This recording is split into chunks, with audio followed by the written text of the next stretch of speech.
يا صباح الورد على عيونكم الحلوين، اتمنى تكونوا بخير وانتوا بتشوفوا الفيديو بتاعي النهارده احنا هنعمل مشروب. هو المفروض ان هو مشروب ترند، موجود بقاله شهور، موجود دلوقتي وناس كتير جدا بتتكلم عنه.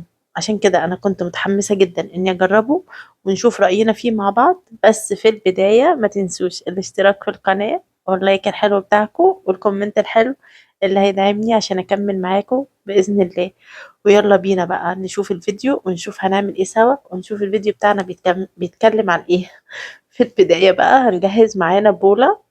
تمام، لازم البولة دي أساسية، ولازم نكون مجهزين الشوكولاتة بتاعتنا. دي شوكولاتة خام، مطبخ عادية. وطبعا النسكافيه، ما ننساش النسكافيه بتاعنا لأن المشروب كله نسكافيه أصلا. وطبعا المية بتاعتنا دي المقادير اللي هنستعملها. وما ننساش السكر. يبقى احنا كده جهزنا بولة وجهزنا نسكافيه ومية وسكر، وعايزين بقى نجيب الكوبايات اللي هي البلاستيك. المشروب ده ما ينفعش معاه غير كوبايات بلاستيك. كده احنا جهزنا كل حاجتنا، يلا بقى نشوف احنا هنعمل ايه. احنا في البداية كده هنجيب النسكافيه بتاعنا وهنحط منه ربع كوباية. طبعا المقدار ده بيرجع لك انت، عايزة تحطي ربع كوباية نص كوباية مفيش مشكلة، بس اهم حاجة ان المقدار كله متساوي. يعني المية مع السكر مع النسكافيه مقدار واحد. احنا كده حطينا ربع كوباية نسكافيه، هنحط معاها ربع كوباية سكر زي ما اتفقنا. لو هتحطي نص يبقى نص نص نص، هتحطي ربع ربع ربع، معلقة حتى هي معلقة معلقة معلقة، كله مقدار واحد. كده احنا حطينا السكر وحطينا نسكافيه، هنبدأ بقى نحط ربع كوباية المية بتاعتنا. كده دي ربع كوباية. كده احنا خلصنا المقدار بتاعنا، هنعمل بقى منه كريمة النسكافيه. تمام، لازم يبقى فيه مضرب بيض او مضرب يدوي، هو هيتعبك شوية بس برضو هيعمل نتيجة كويسة، مفيهوش اي مشكلة. نبدأ بقى نضرب بالمضرب بتاعنا، سواء اليدوي أو مضرب الكهرباء اللي موجود عندك المتاح اعملي بيه. لو مضرب يدوي بقى اقعدي اعملي وريحي اعملي وريحي. وفي فكرة تانية، ممكن تحطيه في إزازة، إزازة مية بلاستيك عادية وتقفليها كويس وترجيها جامد جدا، هيعمل لك برضو الرغوة، مفيش مشكلة. اللي عندك اتعاملي بيه. هنبدأ بقى نضرب لحد ما نلاقي النسكافيه لونه بيفتح وبيتقل بالشكل اللي انتوا شايفينه ده. تمام، بس انا مش عايزاها سايله كده، انا عايزاها ماسكه نفسها، فهضرب تاني زياده لحد ما الاقيها مسكت نفسها ولونها هيفتح اكتر. كل ما تضربي اكتر وكل ما يبقى ايديكي سريعه في الضرب، لو مضرب يدوي يعني هتبقى النتيجه احسن. بصوا احنا كده وصلنا للنتيجه اللي احنا عايزينها، شايفين بقت ماسكه نفسها، ما بقتش سايله وبقت فاتحه، وبتعمل كده زي بوز كده، ما بتنزلش، بتبقى ثابته كده. كده احنا عملنا كريمة النسكافيه بتاعتنا والدنيا تمام.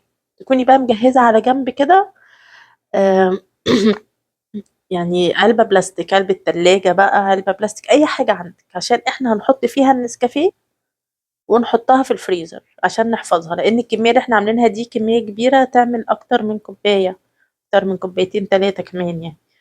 فما نهدرهاش ونرميها، احنا نشيلها في الفريزر، وكل ما نحتاج نعمل نطلعها من الفريزر ونعمل أحلى كوباية نسكافيه أو أحلى كوباية آيس كوفي بالشوكولاتة. كده تمام، احنا خلاص كملناها وحطيناها وخبطناها خبطتين كده عشان ايه، يعني تنزل كلها وتبقى مظبوطة في العلبة يعني. هنجيب بقى الشوكولاتة بتاعتنا ونحط عليها معلقة زيت. معلقة زيت يا جماعة، ما يكونش ليها ريحة. زيت مش زيت آلية، تمام، زيت خفيف. هنحط بقى المعلقة دي، وعندك بقى خيارين بقى براحتك، يا إما تحطيها في الميكرويف يا إما تحطيها في حمام مية عشان تفك معاكي وتسيح. وتبدأي تقلبيها بالمضرب بتاعك أو بأي حاجة، بحيث إنك انتي تخلي الشوكولاتة دي تفك مع بعضها وتسيح. كده احنا حطيناها في الميكرويف، أنا حطيتها دقيقة واحدة في الميكرويف. لو حمام مية برضو شغال.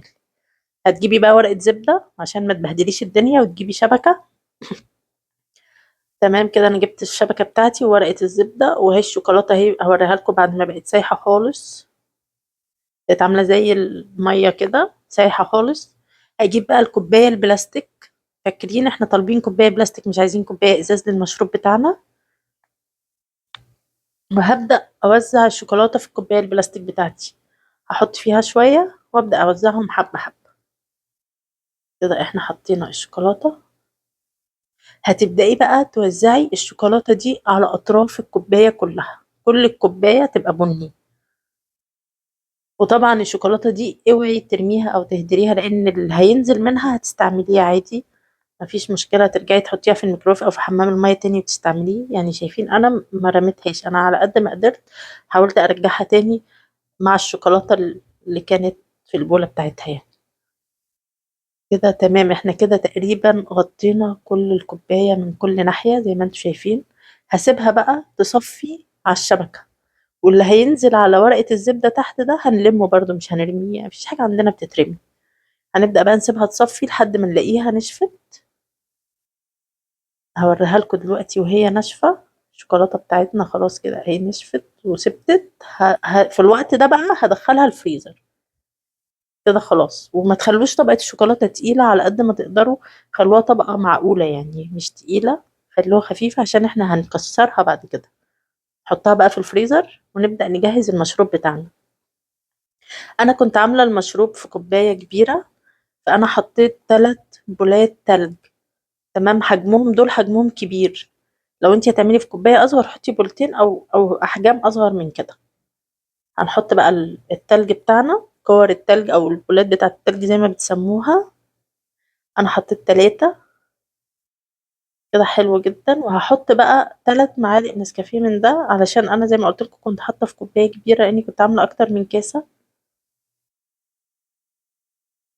تبداي بقى تفضي. بصوا عشان النسكافيه بتاعنا كريمي وتقيل فبينزل بصعوبه، يعني هو كده مظبوط، ده القوام الحلو جدا ليه. بعد كده هتحطي اللبن بتاعك. طبعا انتي لو عامله كميه اصغر كوبايه واحده فهتحطي هي بس معلقه نسكافيه واحده ونص كوبايه لبن وبولتين تلج وخلاص. انا عشان عامله كتير فحتى اكتر. هبدأ بقى ايه اقلب بعد ما حطيت اللبن بتاعي. هبدأ اقلب المشروب. طبعا المشروب ده لا بتزودي سكر ولا بتزودي اي حاجة، هو اصلا مسكر، والدنيا هتبقى ظابطة معاكي فسكره مظبوط. هتبدأي بقى تقلبي تقلبي قوي لحد ما كل النسكافيه يدوب، حتى النسكافيه اللي على جوانب الكوباية ده برضو لازم يدوب معاكي. شايفين انا بحاول ادوبه، هو عشان تقيل وكريمي فبيدوب بصعوبة شوية. وكمان كل حاجة ساقعة، فنسبة الذوبان ضعيفة شوية، بس عادي هندننا وراه لحد ما يدوب. أنا كده دوبته وخلصت كل حاجة. رحت بقى جبت الكوباية من الفريزر. هي ما بتاخدش 5 دقايق في الفريزر، وهصب كل المشروب بتاعي في قلب الكوباية. كده أنا خلصت مشروبي، يعتبر خلاص خلص. صبيته بقى بالتلج بكل حاجة وهغطيه. تمام كده. كده احنا خلاص خلصنا المشروب بتاعنا. حطينا الشاليمو كمان. وهنبدأ بقى نضغط على الكوباية البلاستيك، عشان كده احنا كنا طالبين كوباية بلاستيك عشان هنكسر الشوكولاتة. نبدأ نضغط عليها بالراحة خالص كده، تضغطي عليها بحنية بالراحة وانتي بتضغطي على الشوكولاتة. هتبدأ بقى تتكسر بأشكال عشوائية، تلاقوا شكل صغير وشكل كبير. تمام كده مظبوط. كده احنا كسرنا كل الكمية، حتى الأطراف بتاعتها دي هنزلها كمان. كده خلاص احنا خلصنا مشروبنا وخلصناه وقفلناه. شايفين قطع الشوكولاتة تحت اهي، حتى اللي تحت خالص حاولت اكسرها برضو. ونبدأ بقى ندوق بقى احلى مشروب تشربيه. شوكولاتة بالايس كوفي تحفة، او ايس كوفي بالشوكولاتة طعمه فظيع. يا رب تكون بقى الوصفة بتاعتي عجبتكم والفيديو بتاعي عجبكم، واشوفكم بقى في وصفة جديدة وفيديو جديد بإذن الله. وهستنى رأيكم في التعليقات، وهستنى كومنتاتكم، وهستنى اللايكات الحلوة بتاعتكم. وما تنسوش الاشتراك في القناة. واقول لكم سلام عليكم، اشوفكم في فيديو جديد. عايزه اقول لكم ان المشروب ده منعش جدا. سلام.